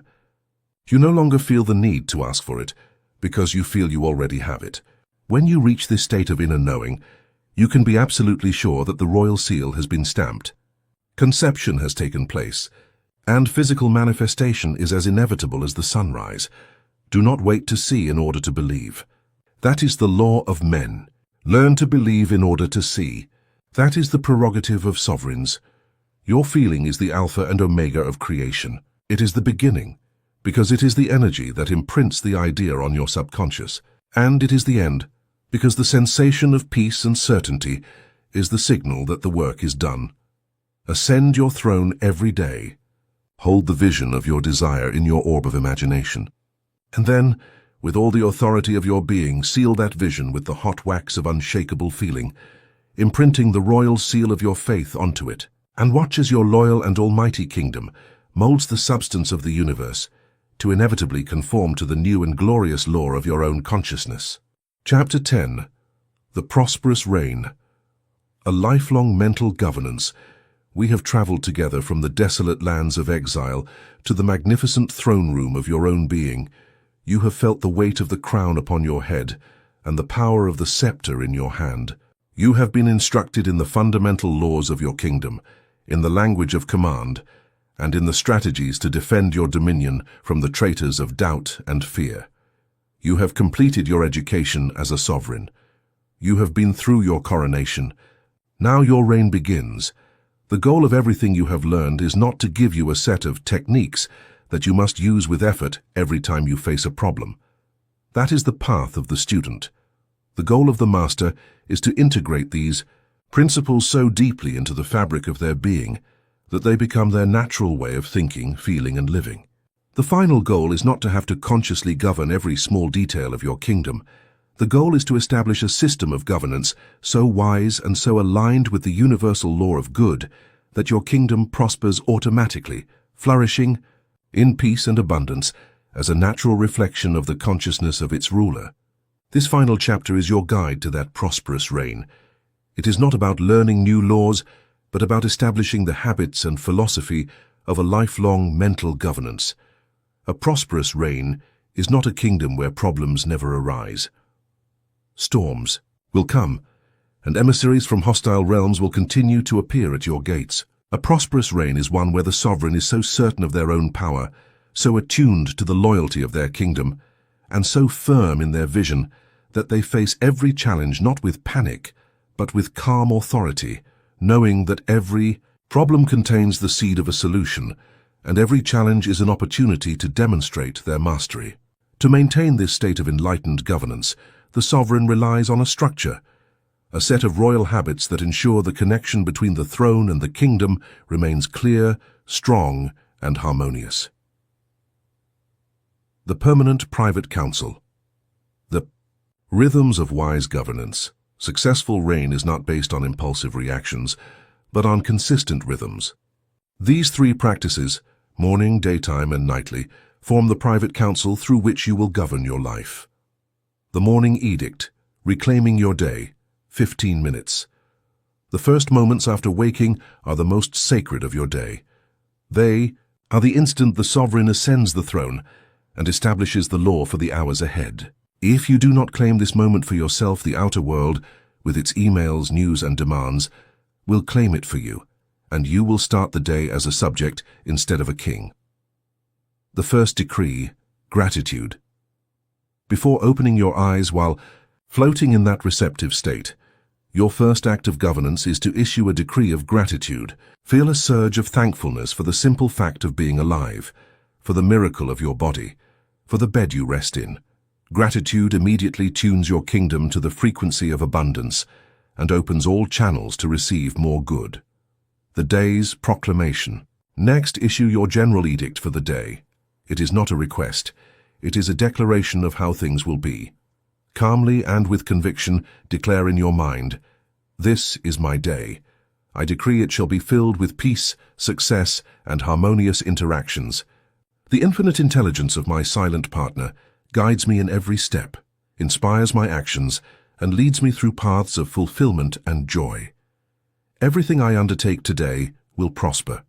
All is well and unfolding perfectly." The audience with the future, Visualization. Now dedicate 5 minutes to summoning the vision of your ideal day before you, not as a fantasy, but as a dress rehearsal. If you have an important meeting, don't worry about it. Instead, visualize the scene after the meeting, feeling the satisfaction of a successful outcome. If you have a difficult task, feel yourself completing it with ease and effectiveness. Feel yourself in that atmosphere of warmth with your family. You are giving your kingdom the emotional map of the day. The final surrender. Conclude your morning ritual by handing the day over to your wisest partner. Say, "My loyal and powerful subconscious kingdom, I hand this blueprint to you. I know and trust your power to manifest it. Guide me. Thank you." And with that, get up and start your day, not with the hope that it will be good, but with the certainty that you have already decreed it so. 2. Daytime governance. Maintaining peace in the realm once. The morning edict has been issued. Your work during the day is not one of effort, but of maintenance and serene vigilance. You are a sovereign strolling through the gardens of your palace, not a soldier fighting in the trenches. Practice benign indifference. Throughout the day, you will encounter negative reports from the provinces, a traffic jam, a critical comment, a result you didn't expect. The reaction of an untrained sovereign is panic or anger. A master, conversely, practices benign indifference. They receive the report, observe it without reacting emotionally, and remember that it is only a temporary effect of the past. Their faith is not in present circumstances, but in the power of their decree, which is already working to change them. They do not give the problem the royal favor of their emotional attention. The habit of reframing. A wise sovereign is a master in the art of reframing reality. They do not see problems. They see opportunities. A traffic jam becomes an unexpected opportunity to practice their affirmations in silence. A criticism becomes valuable information about someone else's beliefs, or perhaps a mirror of an insecurity they can heal. Their failure becomes a crucial lesson that paves the way to final victory. Whenever you face a negative situation, ask yourself, as sovereign, how can I view this in a way that gives me more power? Constant blessing. As you move through your kingdom, make the act of blessing an unconscious habit. Bless the people you pass. Bless the cars next to you. Bless the stores you enter. Bless the money you spend and the money you receive. Each of these silent acts is a mini decree of goodwill and prosperity that keeps your entire kingdom vibrating at a frequency of abundance. The nightly seal. Handing the kingdom to infinite wisdom. The night is your most sacred ceremony. It is the moment the sovereign hands their kingdom over to the care of the power that never sleeps. Cleansing the archives. Revision. Before your main decree, clear the day's slate. Review the events in your mind. Celebrate and feel gratitude for every success, for every moment of peace. If there were moments of conflict or error, do not dwell on them. Revise them. Rewrite the scene in your imagination in the ideal way, feeling the harmony and the solution. By doing this, you ensure you do not carry any seed of resentment or regret into the fertile ground of your sleep, the private audience with the future imprinting. Now focus on your most important long-term goal. Perform your complete decree ceremony, relaxation, visualization of the fulfilled scene, and total immersion in the feeling of faith and gratitude, the sovereign's lullaby. As you drift off to sleep, lull yourself with your word or phrase of power. Feel it dissolve into your subconscious. Your last conscious thought must be an affirmation of your desire already realized. The final surrender. Your final act as sovereign of the day is total surrender. With absolute confidence, say in your mind, "My silent partner, my faithful kingdom, I hand this decree over to you. Work on it while I rest. I know your power and your wisdom. Thank you. It is done." And then, sleep the sleep of the just, the sleep of a king who knows his kingdom is in the best hands.